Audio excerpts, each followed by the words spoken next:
Cours de terminale SP, cours 004, partie 2 sur 2.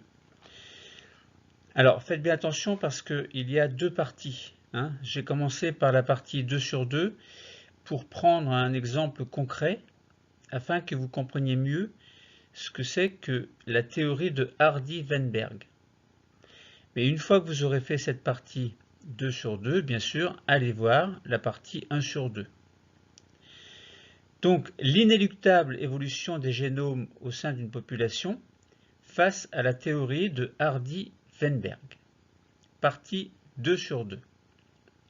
Quelle est cette loi de Hardy-Weinberg? Raisonnons sur un exemple. 3 fleurs de couleur rouge, blanche et rose. La fleur est rouge si elle est homozygote pour l'allèle grand R et donc de génotype grand R, grand R. La fleur est blanche si elle est homozygote pour l'allèle grand B et donc de génotype grand B, grand B. La fleur est rose si elle est hétérozygote pour les allèles grand R et grand B et donc de génotype grand R, grand B. Vous voyez dans le tableau, donc j'ai mis les 3 fleurs, rouge, blanche et rose. Le phénotype rouge, le phénotype blanc et le phénotype rose. L'allèle ou les allèles correspondants pour le phénotype rouge, allèle grand R. Pour le phénotype blanc, allèle grand B. Et pour le phénotype rose, allèle grand R et grand B. Les génotypes correspondants pour le phénotype rouge, le génotype est grand R, grand R. Pour le phénotype blanc, le génotype est grand B, grand B. Et pour le phénotype rose, le génotype est grand R, grand B. Alors, ces fleurs sont-elles homozygotes ou hétérozygotes? Le phénotype rouge qui a le génotype grand R est homozygote. Le phénotype blanc qui a le génotype grand B est homozygote. Le phénotype rose qui a les allèles grand R et grand B est hétérozygote. Donc ce ne sont pas les deux mêmes allèles. Autrement dit, donc deux mêmes allèles homozygotes, et si les allèles sont différents pour le même gène, dans ce cas c'est 2 allèles pour un gène, eh bien on a un phénotype, donc on est dans un cas hétérozygote. Que vont produire les gamètes? Que vont produire ces fleurs en tant que gamètes? Enfin, quelles gamètes vont produire ces fleurs? C'est plus correct. Le phénotype rouge de génotype grand R qui est donc homozygote, ne peut produire que des gamètes possédant uniquement grand R. On est dans le type parental. Le phénotype blanc qui possède le génotype grand B, donc les deux allèles grand B, donc qui est homozygote, ne peut produire que des gamètes possédant grand B. Et là encore, on est dans le type parental. Le phénotype rose de génotype grand R, grand B, donc qui possède les deux allèles et qui est hétérozygote, produit deux types de gamètes, les gamètes qui posséderont l'allèle grand R et les gamètes qui posséderont l'allèle grand B. Là, on est dans le type F1, c'est-à-dire issu du croisement de deux types parentaux. Donc ça veut dire que si on croise en fait rouge avec blanc, on obtient rouge, blanc et rose. On obtient 3 types de génotypes différents. Donc voilà pour cette première diapo.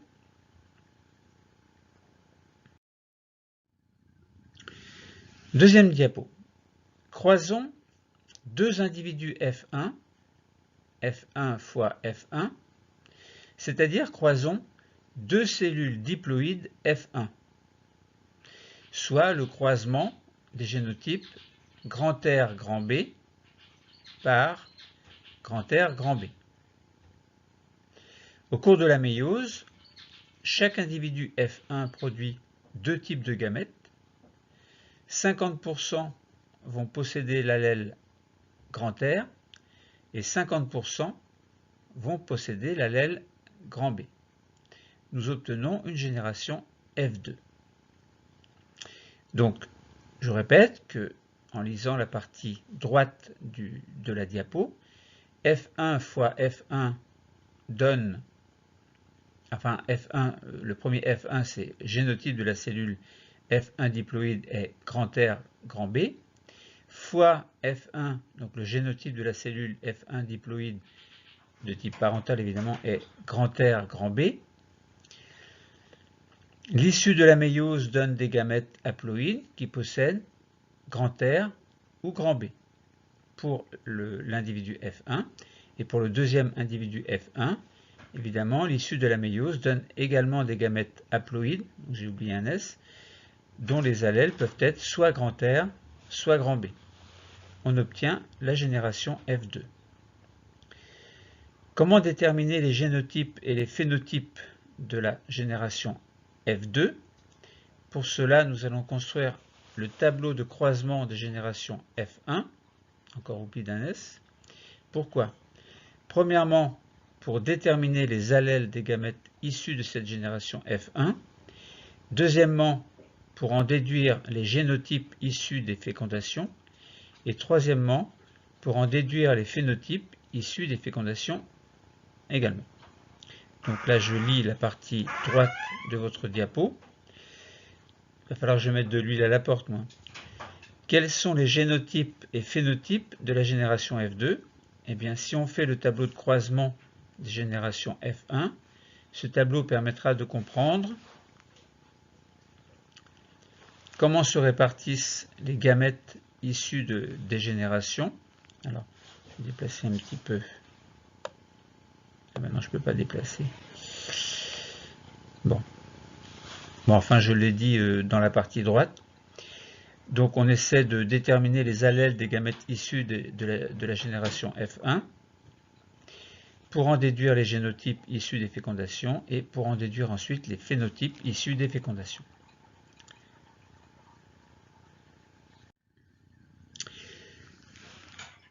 Résultat du tableau de croisement des générations F1. Les gamètes issus des générations F1 sont grand R ou grand B, c'est-à-dire possèdent les allèles grand R ou grand B. Les génotypes obtenus suite à la fécondation sont grand R ou grand B ou grand R grand B. Les phénotypes obtenus résultant des génotypes sont rouge, rose et blanc. Donc concernant l'individu F1, le génotype est grand R, grand B, le phénotype est rose, comme vous le voyez sur la photo à votre gauche. Donc si je lis la partie droite de votre diapo, F1, génotype grand R, grand B, phénotype rose, issu de la méiose, gamète avec l'allèle grand R, et issu de la méiose, gamète grand B. Donc ça veut dire qu'on a soit l'allèle grand R, soit l'allèle grand B. Dans la génération F2, donc que je vous ai représenté sur le tableau de croisement, eh bien on a la génération F2, génotype grand R, phénotype rouge. Génération F2, génotype grand R, grand B, phénotype rose. Génération F2, génotype grand R, grand B, phénotype rose. Et génération F2, génotype grand B, phénotype blanc. Donc vous voyez que si vous regardez, en prenant un peu de recul cette diapo, on a bien croisé un F1 avec un autre F1, et on obtient un tableau de croisement qui vous donne les caractéristiques génotypiques et phénotypiques de chacun des individus pouvant germer, puisque là on est dans le cas d'une plante. Mais comment raisonner en termes de fréquence allélique et de fréquence génotypique?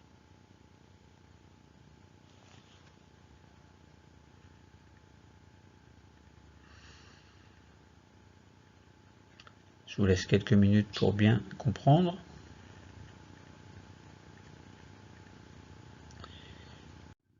Diapo suivante. Alors,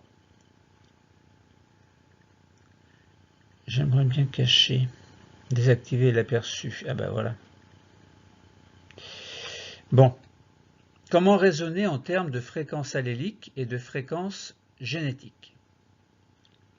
Il est nécessaire de faire intervenir des notions de probabilité et de fréquence, soit petit p, la fréquence de l'allèle grand R, soit Q, la fréquence de l'allèle grand B.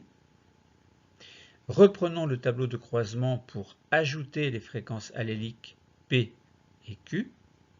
Nous déduisons les fréquences génétiques en multipliant les fréquences alléliques correspondant à chaque fécondation. Ainsi, on obtient, alors je lis toujours en bas à gauche de votre diapo, je vais lire à droite après. Fréquence génétique, on aura P au carré pour grand R, Q au carré pour grand B, et PQ pour grand R, grand B. Alors, ça veut dire quoi exactement? Eh bien là, vous lisez le tableau, on lit le tableau ensemble, sur votre gauche, sur votre droite. On a, alors, première ligne, on a un gamète, son allèle est grand R. La fréquence allélique est petit p. On a un gamète avec un allèle grand B également, sa fréquence allélique est Q. Première colonne, gamète avec un allèle grand R, fréquence allélique petit p, et gamète allèle grand B, fréquence allélique. Alors j'aurais dû mettre Q, j'ai fait une erreur là, désolé. J'ai mis P mais c'est Q, attention, hein, pas se tromper. Donc, si on regarde les individus issus de chaque fécondation possible, alors,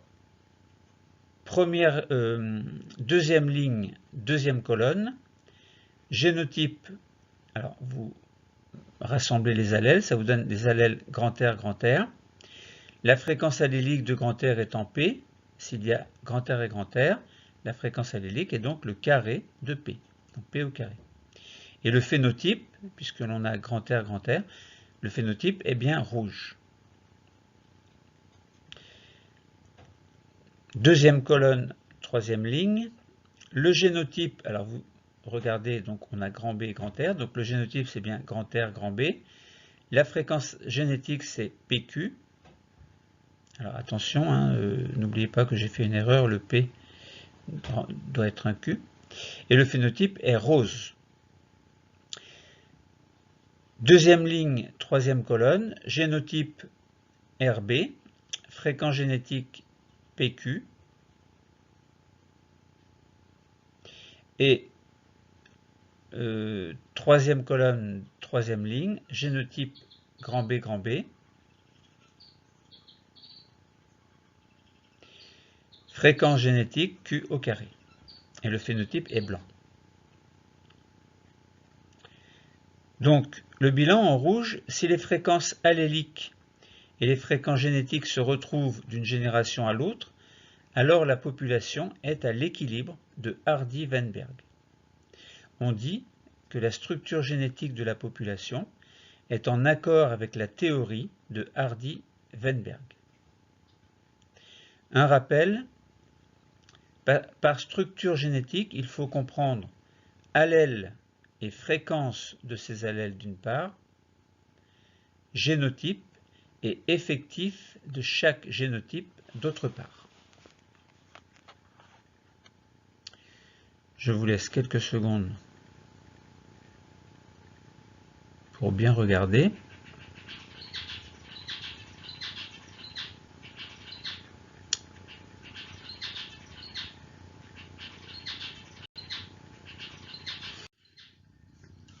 Alors, nous allons faire deux exercices.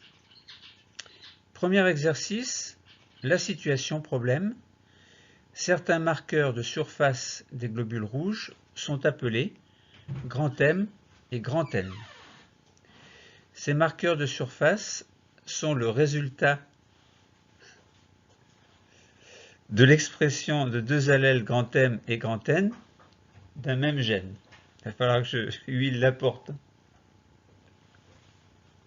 Rigole pas. Résultat d'une étude donnant le génotype et l'effectif de chaque génotype. Le génotype, première ligne, grand M, ou bien grand M, petit n, ou bien grand N, grand N. Ce sont les allèles, évidemment. Effectif théorique des génotypes, petit n, indice MM, alors grand M, indice grand M. Pour Mn, on a l'effectif théorique, c'est petit n, indice grand M, grand N. Et pour le génotype NN, on a l'effectif théorique des génotypes, c'est petit n, indice grand N, grand N. Alors, l'effectif réel des génotypes dans notre exemple est 406, 744 et 332, respectivement pour grand M, grand M, grand M, grand N, grand N, grand N.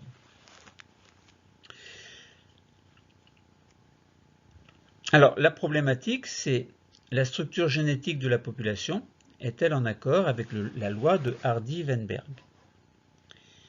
Toujours le rappel concernant la structure génétique, il faut comprendre allèle et fréquence des allèles d'une part, génotype et effectif de chaque génotype d'autre part. La population suit-elle la structure génétique de Hardy-Weinberg? C'est ce que nous allons découvrir dans l'autre diapositive. Je vous laisse quelques secondes pour bien regarder.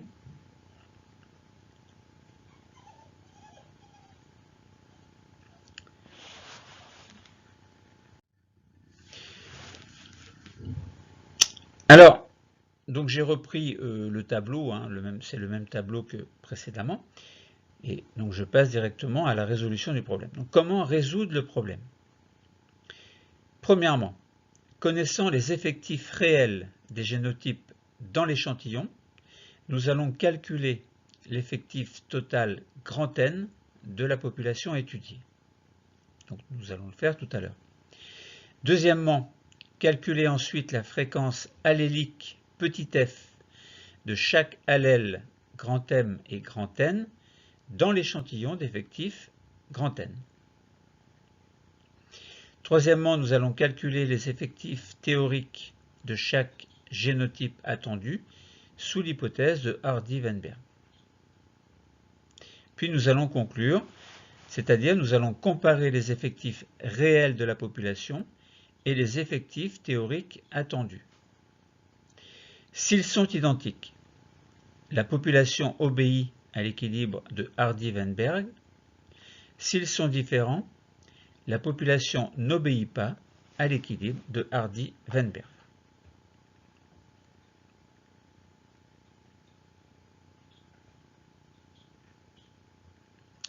Alors attention parce que il peut y avoir une confusion. Là, tout à l'heure, je vous ai dit, deuxièmement, calculer ensuite la fréquence allélique petit f de chaque allèle grand M et grand N dans l'échantillon d'effectifs grand N. Alors attention, c'est le même grand N, mais dans un cas, c'est un peu maladroit de ma part.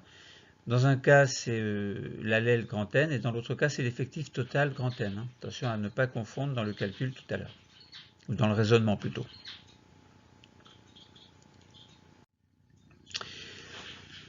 Alors, donc j'ai repris le tableau, hein, je ne m'en occupe pas pour l'instant.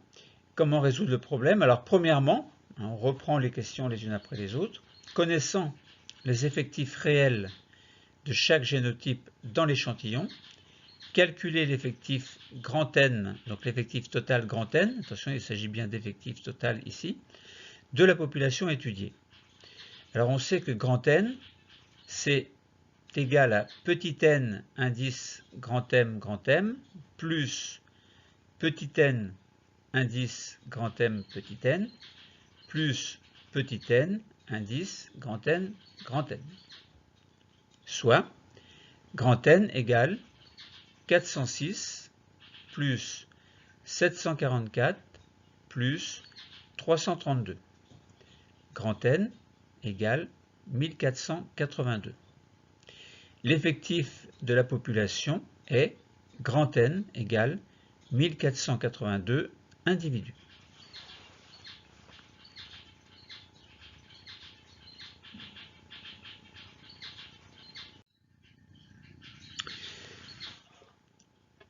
Deuxièmement, calculer la fréquence allélique petit f de chaque allèle, grand M et grand N, dans l'échantillon. La formule générale, grand F indice grand M égale, ouvrez les crochets, petit n indice grand M, plus 1/2 fois petit n indice grand M, petit n, fermez les crochets, et tout ça divisé par l'effectif grand N.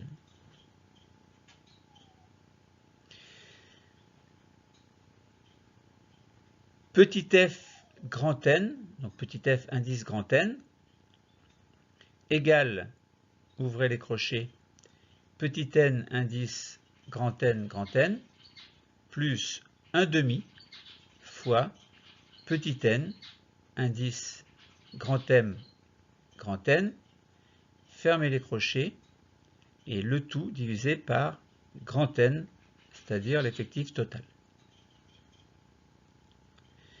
Application numérique, petit f indice grand M égale, ouvrez les crochets, 406 plus 1/2 fois 744, fermez les crochets, le tout divisé par 1482. Dans le résultat, on obtient f, petit f indice grand M égale 0,52.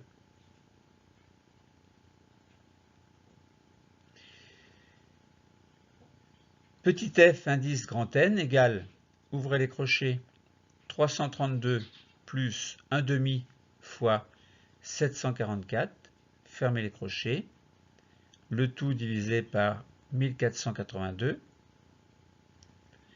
Le résultat, petit f indice grand N égale 0,48. Conclusion, la fréquence de l'allèle grand M est 52%, puisque 0,52 c'est 52 divisé par 100, donc on a bien 52%. Et la fréquence de l'allèle grand N est 48%.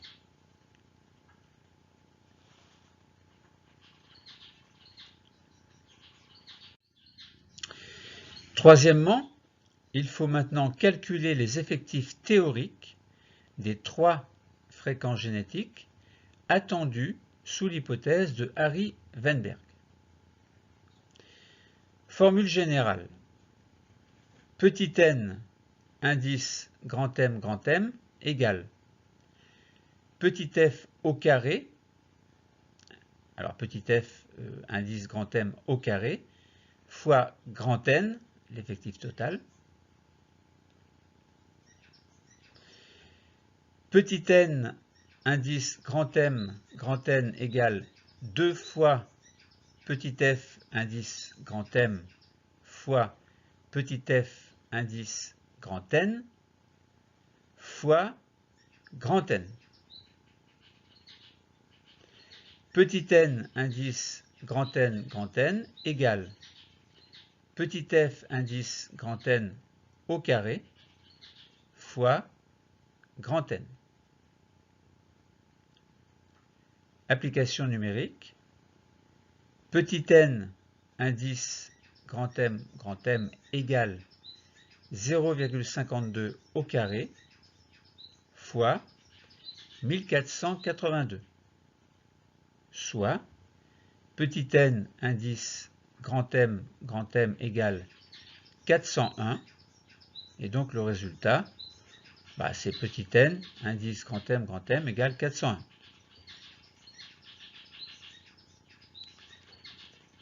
Application numérique maintenant pour petit n indice grand M égale 2 fois 0,52 fois 0,48 fois 1482, soit, dans le résultat, petit n indice grand M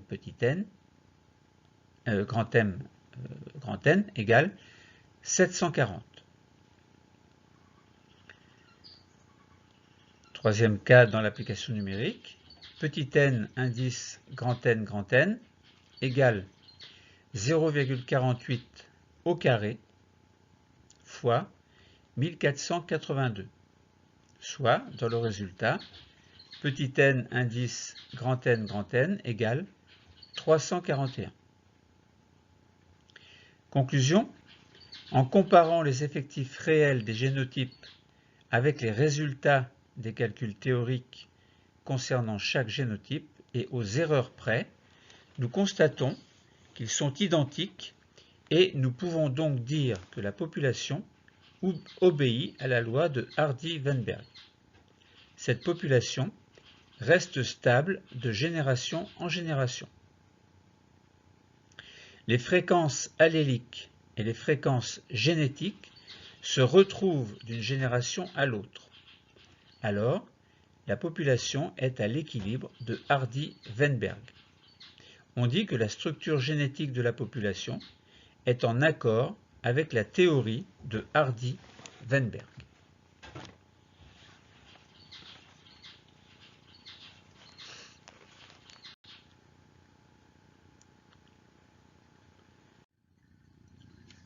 Exercice numéro 2. Situation problème. Le plumage des volailles de luxe. Alors j'ai encore oublié un S.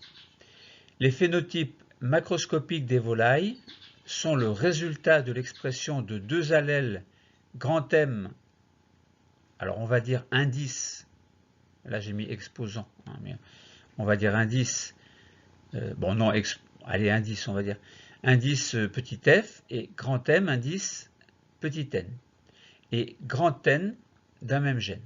Donc, je répète, les phénotypes macroscopiques des volailles sont le résultat de l'expression de deux allèles grand M petit f et grand M petit n et grand N d'un même gène. Pour simplifier, nous noterons les allèles grand F et grand N, tous deux du même gène grand M.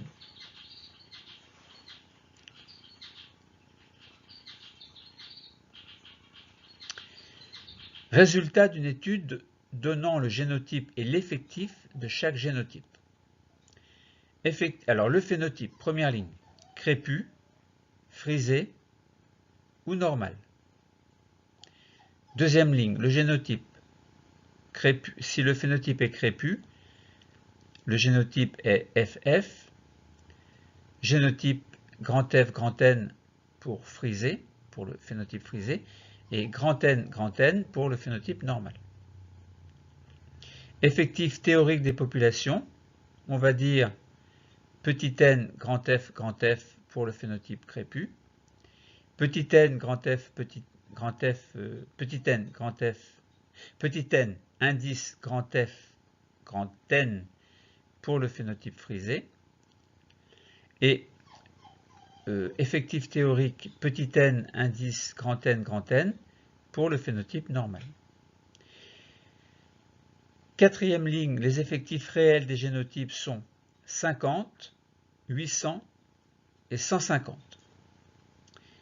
La problématique, c'est on cherche à savoir si la structure génétique de la population est en accord avec la loi de Hardy-Weinberg. Rappel, par structure génétique, il faut comprendre allèles et fréquences de ces allèles d'une part, génotype et effectif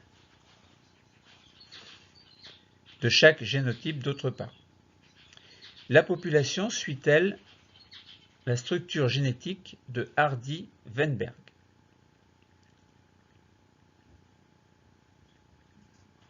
Alors les calculs seront les mêmes que précédemment, mais les résultats seront différents, bien entendu.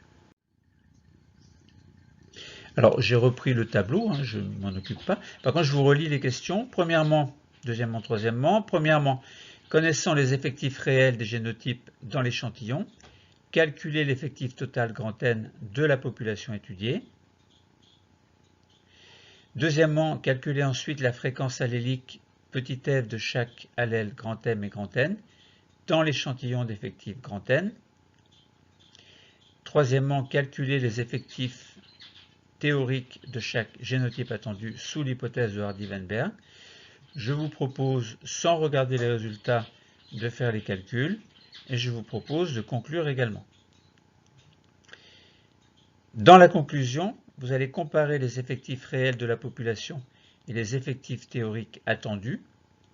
S'ils sont identiques, la population obéit à l'équilibre de Hardy-Weinberg et dans le cas contraire, la population n'obéit pas à l'équilibre de Hardy-Weinberg. Donc allez-y, faites le calcul et concluez. Voici les résultats. Première question, donc connaissant les effectifs réels de chaque génotype dans l'échantillon, nous allons calculer l'effectif total grand N de la population étudiée. Grand N égale petit n indice grand F plus petit n indice grand F grand N plus petit n indice grand N grand N. Donc grand N égale 50 plus 800 plus 150, grand N égale 1000. L'effectif de la population est grand N égale 1000 individus, ce que vous aviez trouvé très certainement.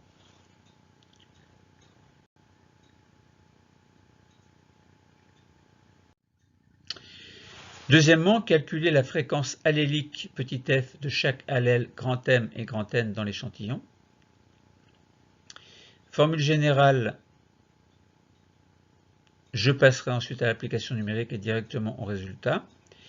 Donc formule générale, petit f indice grand F égale, ouvrez les crochets, petit n indice grand F plus 1/2 fois petit n indice grand F grand N, fermez les crochets, et le tout sur grand N, l'effectif total de la population. Application numérique, petit f indice grand F égale, ouvrez les crochets, 50 plus 1/2 fois 800, fermez les crochets, le tout divisé par 1000, et le résultat vous donne petit f grand F égale 0,45, soit 45 sur 100, soit 45%. Formule générale pour petit f indice grand N égale, ouvrez les crochets, petit n indice grand N plus 1/2 fois petit n indice grand F grand N, fermez les crochets, le tout sur grand N. Application numérique, petit f indice grand N égale 150 plus 1/2 fois 800, le tout divisé par 1000. Le résultat nous donne petit f indice grand N égale 0,55. La fréquence de l'allèle grand F est 45%. La fréquence de l'allèle grand N est 55%.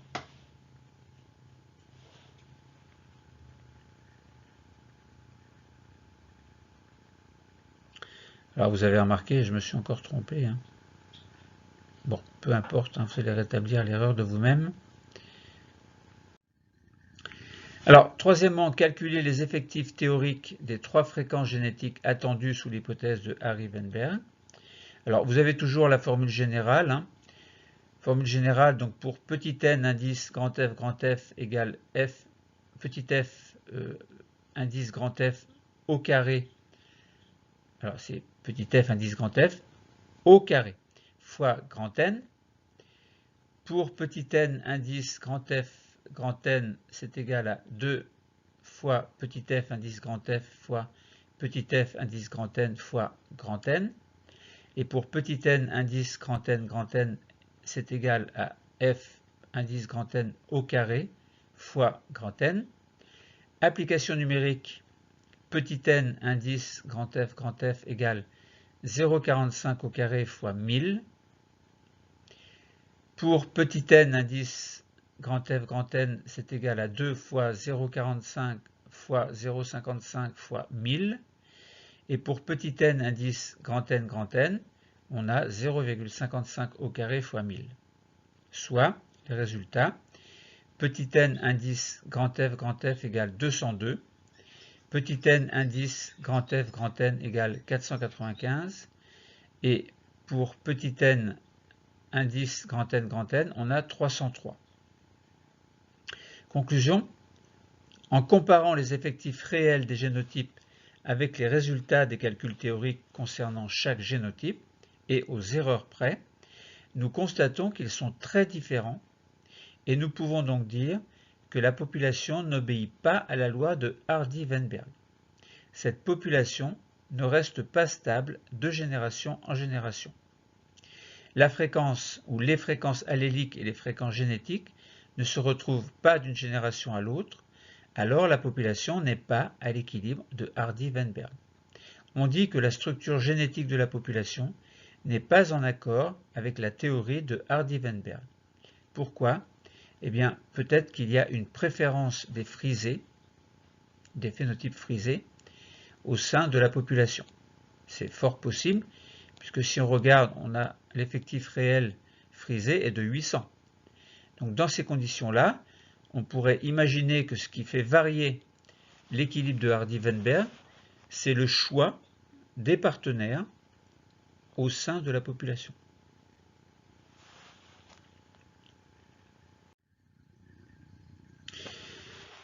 Quels facteurs sont susceptibles d'empêcher une population d'être dans l'équilibre de Hardy-Weinberg? Eh bien, premièrement, concernant l'équilibre de Hardy-Weinberg, la fréquence des allèles reste stable.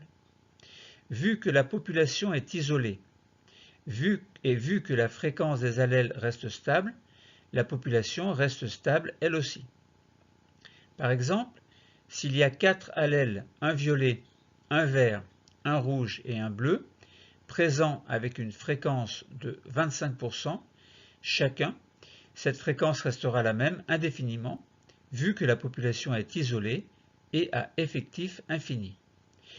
Il n'y a pas de mutation, ni de dérive génétique, pas de migration, ni de sélection naturelle, ni de sélection sexuelle.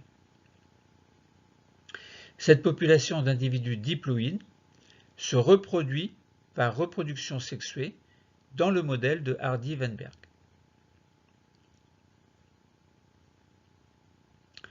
Bilan, donc dans le modèle de Hardy-Weinberg, il n'y a pas d'évolution des génomes au sein des populations. Deuxièmement, concernant l'équilibre de Hardy-Weinberg, il n'y a pas de mutation. Conserverait-on l'équilibre s'il y avait une mutation?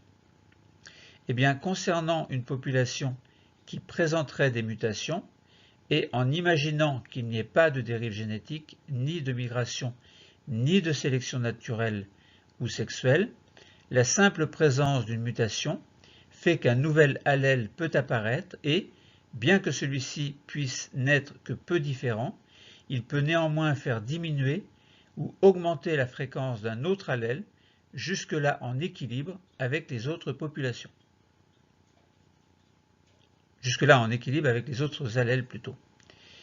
Par exemple, imaginons dans cette population 4 allèles représentés avec une fréquence de 25% chacun. Et bien, suite à une mutation, l'apparition d'un allèle orange, par exemple, s'ajoutera aux 4 autres, violet, vert, rouge et bleu. Et de ce fait, l'allèle violet, par exemple, verra sa fréquence diminuer, disons, de 5%. Par conséquent, on se retrouve avec 5 allèles dont la répartition serait violet 20%, orange 5% et 25% pour les trois autres. De ce fait, l'équilibre théorique de Hardy-Weinberg n'existe plus du seul fait de cette mutation qui modifie à la fois le nombre d'allèles et la répartition de l'ensemble des pourcentages. Bilan. Donc les mutations font bien évoluer les génomes au sein des populations, ce qui empêche que la population concernée par ces mutations soit ou reste à l'équilibre de Hardy-Weinberg. Quels facteurs, toujours, sont susceptibles d'empêcher une population d'être dans l'équilibre de Hardy-Weinberg? Nous en avons vu deux. Troisièmement, voyons maintenant, concernant l'équilibre de Hardy-Weinberg, il n'y a pas de dérive génétique. Conserverait-on l'équilibre de Hardy-Weinberg s'il y avait une dérive génétique? Imaginons une population à l'équilibre selon Hardy-Weinberg, donc sans mutation, sans migration, sans sélection naturelle, sans sélection sexuelle. Mais imaginons qu'il y ait une dérive génétique du fait que l'effectif de la population devienne fini. Une dérive génétique fait que la population se retrouvera avec une variation aléatoire de la fréquence de certains allèles de cette population, variation qui sera d'autant plus marquée que la population sera de petite taille, c'est-à-dire de taille finie. Par exemple, si nous reprenons notre exemple de départ correspondant aux couleurs de nos 4 allèles de fréquence 25% chacun, une dérive génétique pourrait entraîner par exemple la disparition de l'allèle rouge et une diminution de l'allèle vert de 15%, donc une perte de 10%, et une diminution de l'allèle bleu de 15%, donc une perte de 10%, tandis que l'allèle violet à 25% gagnerait en plus, donc 25% plus 10% plus 10%, soit 70%. Donc au final, la nouvelle répartition des allèles serait 70% violet, 15% vert, 15% bleu, ce qui est différent des 25% chacun lorsque le rouge n'avait pas disparu. Disparition qui a entraîné une nouvelle répartition des fréquences alléliques.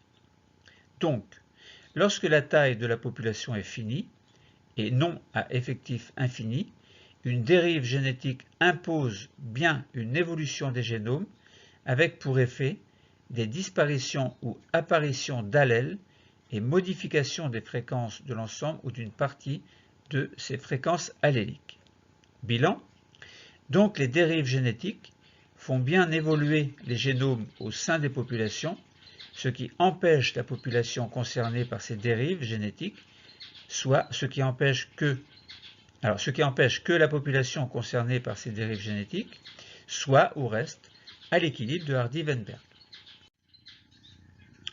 Quatrième chose concernant ces facteurs, concernant l'équilibre de Hardy-Weinberg, il n'y a pas de migration. Conserverait-on l'équilibre de Hardy-Weinberg s'il y avait une migration? Imaginons une population à l'équilibre selon Hardy-Weinberg, donc sans mutation, sans dérive génétique, sans sélection naturelle, sans sélection sexuelle, mais imaginons qu'il y ait une migration du fait de l'arrivée de nouveaux individus faisant partie de la même espèce. Une migration fait que les nouveaux migrants peuvent apporter de nouveaux allèles et qu'en conséquence, des échanges d'allèles seront possibles lors de relations sexuelles. Un nouvel équilibre allélique pourra s'installer au sein de la nouvelle population issue de la population initiale et de la population migrante, à condition que cette migration cesse. Par exemple, un nouvel allèle orange peut s'ajouter aux 4 autres allèles existants, violet, vert, rouge et bleu. Imaginons alors un nouvel équilibre correspondant à une fréquence allélique de 20%. Bilan. Donc les migrations font bien évoluer les génomes au sein des populations, ce qui empêche la population de rester à l'équilibre de Hardy-Weinberg. Cinquième cas, concernant l'équilibre de Hardy-Weinberg, il n'y a pas de sélection naturelle ni de sélection sexuelle. Conserverait-on l'équilibre de Hardy-Weinberg s'il y avait des sélections naturelles ou sexuelles. Alors tout à l'heure on a vu, la volaille frisée était préférée. Donc ça veut dire que ça va très certainement modifier l'équilibre. Imaginons une population à l'équilibre de Hardy-Weinberg, donc sans mutation, sans migration et sans dérive génétique, mais imaginons qu'il y ait une sélection naturelle ou sexuelle du fait d'un certain avantage sélectif de certains allèles, avantage qui fait varier la fréquence de l'ensemble des allèles. Lorsque certains facteurs de l'environnement autres qu'un facteur sexuel font varier la fréquence des allèles, il s'agit bien de sélection naturelle. Lorsqu'un allèle à l'origine d'un certain caractère sexuel impose un avantage reproducteur, cet allèle va se répandre davantage dans la population, alors que les allèles défavorables auront tendance à régresser. Ce facteur d'ordre sexuel fait varier la fréquence des allèles, il s'agit bien de sélection sexuelle. Par exemple, l'allèle rouge peut passer d'une fréquence de 25% à une fréquence de 40%, et donc les trois autres, s'ils sont équilibrés, auront chacun une fréquence abaissée à 20%. Bilan. Donc les sélections naturelles et sexuelles font bien évoluer les génomes au sein des populations, ce qui empêche la population de rester à l'équilibre de Hardy-Weinberg. Bilan général. Nous venons de montrer que l'équilibre de Hardy-Weinberg au sein d'une population initiale, dont les génomes n'évoluent pas, n'est jamais atteint si l'on introduit un des facteurs susceptibles de faire varier cet équilibre théorique, à savoir soit une mutation, soit une dérive génétique, soit une migration, soit une sélection naturelle, soit une sélection sexuelle. Dans chacun des cas, il y a bien une évolution inéluctable des génomes au sein des populations. En réalité, et partant de l'équilibre de Hardy-Weinberg, plusieurs de ces facteurs se mettent en place, voire tous en même temps. C'est-à-dire qu'au sein d'une population, on aura à la fois des mutations, des dérives génétiques, des migrations, des sélections naturelles, des sélections sexuelles, autrement dit, l'évolution des génomes est bel et bien inéluctable. L'équilibre de Hardy-Weinberg est rarement obtenu dans la nature. L'équilibre de Hardy-Weinberg est théorique et ne reflète pas la réalité car les 5 facteurs existent: mutation, dérive génétique, migration, sélection naturelle, sélection sexuelle. Ainsi, nous devons porter un nouveau regard sur la notion d'espèce et notamment sur les classifications des êtres vivants. Les nouvelles techniques d'analyse génétique permettent d'affiner le séquençage de l'ADN et donc de mesurer avec plus de précision les flux de gènes et donc d'allèles entre les populations. Et donc, en conséquence, mieux maîtriser l'histoire évolutive des êtres vivants au sein de populations dont l'origine est commune. Une espèce est une entité temporaire qui évolue continuellement dans l'espace et dans le temps. Partant d'une génération G1 d'une espèce E1 au sein d'une population P1, il se peut que l'on passe à une génération G2, puis G3, G4 et G5, sans qu'il y ait de modification, et donc P1 se rapproche de l'équilibre de Hardy-Weinberg.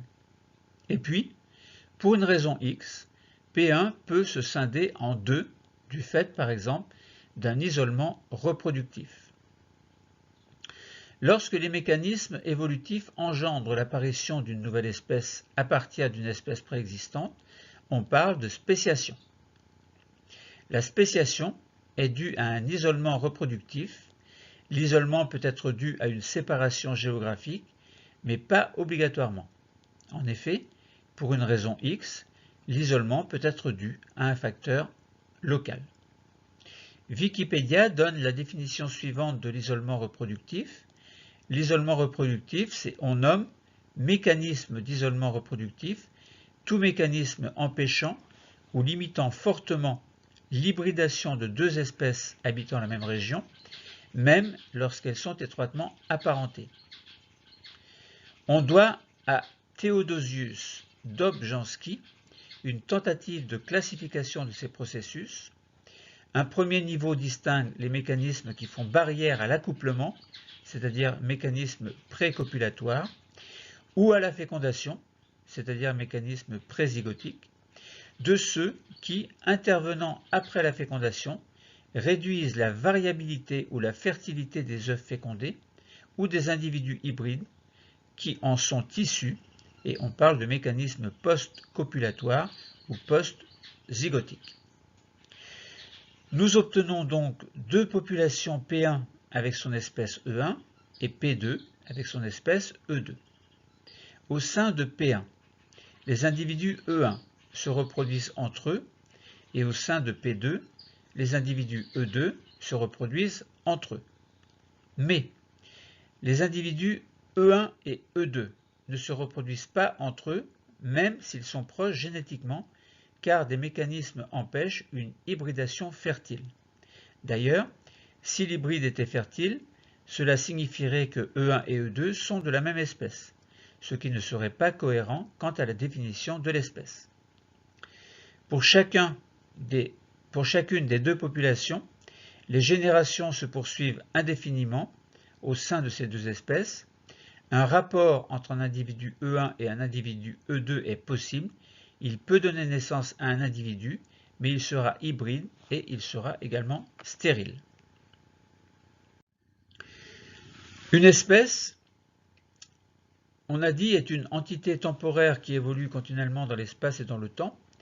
Pour l'une des populations, un isolement reproducteur peut à nouveau se faire avec en parallèle une nouvelle spéciation, voire quelquefois une extinction d'une espèce. Pour l'autre population, les générations peuvent se poursuivre sans que rien ne se passe, puis une nouvelle spéciation peut se mettre en place par isolement reproducteur, donnant une espèce E3, puis E4, etc. Nous pouvons imaginer de nombreuses possibilités qui peuvent rendre compte de la grande diversité du monde vivant sur Terre. Ainsi, les mutations, les dérives génétiques, les migrations, les sélections naturelles, les sélections sexuelles peuvent faire varier l'équilibre théorique de Hardy-Weinberg au sein des populations et ainsi faire évoluer tous les êtres vivants, faire apparaître ou disparaître des espèces. Bilan général, isolement reproductif et spéciation sont des mécanismes liés à la notion d'espèce, sachant que les espèces ne sont jamais stables dans l'espace et dans le temps. Essayons d'introduire dans une population l'équilibre de Hardy-Weinberg et nous constaterons qu'il serait illusoire de croire à sa stabilité au sein d'une population. En effet, partant d'une situation théorique, celle de l'équilibre de Hardy-Weinberg, l'analyse de chacune des situations possibles, c'est-à-dire mutation, dérive génétique, migration, sélection naturelle ou sexuelle, montre bien qu'il y a une inéluctable évolution des génomes au sein des populations. Cette analyse met en avant le fait qu'une espèce est une entité collective qui évoluera continuellement dans l'espace et dans le temps. Alors, voir également la vidéo YouTube, la partie 2 sur 2. Là, il s'agissait de la partie 1 sur 2. Nous avons commencé par expliquer un petit peu ce que c'était que l'équilibre de Hardy-Weinberg et nous avons pris deux exemples concrets qui vous permettent de mieux comprendre. Donc, allez voir, si vous le souhaitez, la partie 2 sur 2. Ou 1 sur 2 plutôt. Oh, je me suis trompé avant. Vous prenez cette partie et puis c'est l'autre. Voilà, le cours est terminé. Merci.